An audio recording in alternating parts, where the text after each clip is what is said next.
Six step جو ہے، کیونکہ ہمیں بعد میں سمجھنا ہے سیرت النبی کو، سیرت النبی میں وہ سکس سٹیپ جو ہے وہ آرمڈ کانفلکٹ ہے، ٹو سائیڈڈ وار. غزوہ بدر سے شروع ہوا اور فتح مکہ اور فتح حنین پر یوں سمجھیے کہ وہ اپنی تکمیل کو پہنچ گیا. It was a two sided war. اللہ کی راہ میں جنگ جس میں قتل ہوتے بھی ہیں قتل کرتے بھی ہیں. یقاتلون فی سبیل اللہ فیقتلون ویقتلون. اللہ کی راہ میں قتال کرتے تو قتل کرتے بھی ہیں قتل ہوتے بھی ہیں. بدر میں 70 قریش کے مارے گئے، احد میں 70 صحابہ شہید ہو. یہ ہے دو طرفہ جنگ. یہ بھی ہو سکتی ہے اور یہ بھی ہو سکتی ہے کہ ایک طرفہ جنگ ہو. ایک طرفہ جنگ جس کا نقشہ آج کی دنیا میں ہمارے سامنے ایران میں آیا ہے. ایران کے انقلاب کو ایک تو یہ سمجھ لیجئے کہ میں نے کبھی بھی انکوالیفائڈ اسلامی انقلاب نہیں کہا. میں نے ہمیشہ یہ کہا کہ یہ شیعہ اسلامی انقلاب ہے. اور دوسرے یہ کہ میں اسے ٹرو ریولوشن نہیں سمجھتا، اس میں کمی رہی ہے. وہ کیا ہے وہ میں بعد میں پھر ڈسکس کروں گا. لیکن اس معنی میں انقلاب ضرور ہے کہ بادشاہت کا خاتمہ کر دیا، بادشاہ کو بھاگنے پر مجبور کر دیا، علماء کی حکومت قائم ہو گئی، سیاسی تبدیلی آ گئی بہت بڑی. اور وہ کس شکل میں آئی ہے؟ یک طرفہ جنگ. عوام سڑکوں پر آ گئے، سسٹم کو بلاک کر دیا، ان پر فائرنگ ہوئی، انہوں نے جانے دی، خود نہیں مارا. دو طرفہ جنگ نہیں کی. دو طرفہ جنگ آج کی دنیا میں فیزیبل نہیں ہے، اس لیے کہ آپ کا مقابلہ جو ہے وہ تو حکومت پر باجمان ہے، اور حکومت کے ڈسپوزل پر ہے فوج بھی، ایئر فورس بھی، پولیس بھی، پیراملٹری فورسز بھی، ہر چیز. دو طرفہ جنگ کریں گے تو پھر وہی ہوگا جو الجزائر میں ہو رہا ہے یا کسی اور جگہ پر ہو رہا ہے، جو غلطی ہے آج کے دور کے حساب سے. اگرچہ سیرت محمدی میں وہی جو دو طرفہ جنگ ہے جو ابھی ملے گی جب ہم اس کا تفصیل سے مطالعہ کریں گے.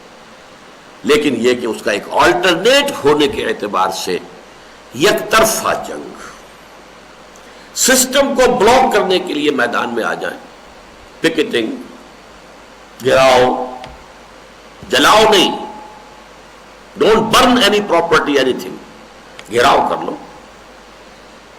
اس سسٹم کو ہم چلنے نہیں دیں گے. چھوٹی سی دو مثالیں ہماری اپنی تاریخ سے. ضیاء الحق صاحب نے زکوٰۃ آرڈیننس نافذ کیا، 50,000 شیعہ جا کر گھیراؤ کر کے بیٹھ گئے سیکریٹریٹ کا اسلام آباد میں. ہم نہیں دیں گے زکوٰۃ اس حکومت کو، ہم یہاں سے اٹھیں گے نہیں. دھرنا دے کے بیٹھ گئے، مارو ہمیں، گولیاں چلاؤ ہم پر.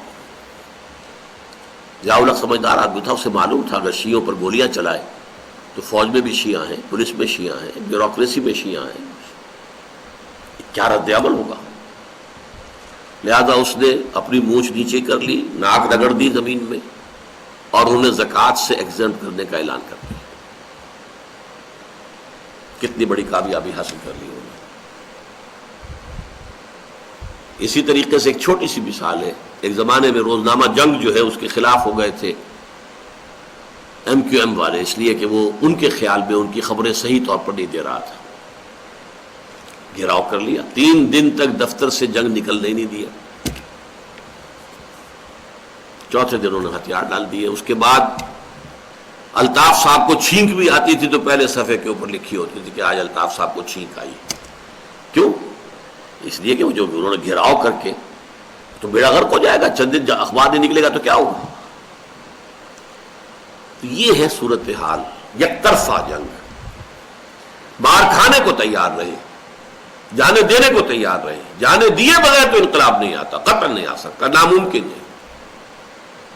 خود حضور صلی اللہ علیہ وسلم کا انقلاب بھی کئی 100 صحابہ کی جانوں کا نذرانہ پیش کرنے کے بعد آیا ہے. لیکن یہ ہے 7واں سٹیپ، جس کو میں نے 6واں سٹیپ جس کو میں نے 2 شکلوں میں آپ کے سامنے رکھ دیا. ایک ہے کھلی جنگ، دو طرفہ جنگ، یقاتلون فی سبیل اللہ فیقتلون ویقتلون، اور ایک ہے یک طرفہ جنگ یعنی سول ڈس اوبیڈینس. اور اس کی آخری شکل ہوگی ان آرمڈ ریوولٹ. ایک بغاوت ہوتی ہے مسلح بغاوت, ایک ہے ان آرمڈ ریوولٹ, غیر مسلح بغاوت. گھیراؤ, پکیٹنگ, سڑکوں پر آ جانا, سسٹم کو بلاک کر دینا, اس میں گولیاں چلے جانے دے. یہ 6 سٹیپس ہے کہ جس کے نتیجے میں اگر واقعتاً صحیح طریقے سے بات چلی ہے, پہلے سٹیپ پر کنسولیڈیٹ کر کے آگے چلے ہیں. اصل میں تو سٹیپ 2 ہی ہو گئے. اب پہلا سٹیپ کیا تھا؟ نمبر 4 چیزیں جو تھی پہلی, وہ ایک ہی سٹیپ ہے, ایک ہی سائملٹینیس ہے. کسی انقلابی نظریے کی نشر و اشاعت, جو اس کو ذہنی طور پر, شعوری طور پر قبول کرے, انہیں منظم کرنا, آئندہ کے مراحل کے لیے تربیت دینا. جب تک طاقت کافی نہیں ہے, پیسو ریزسٹنس, ہر تشدد کے جواب میں صبر کرنا.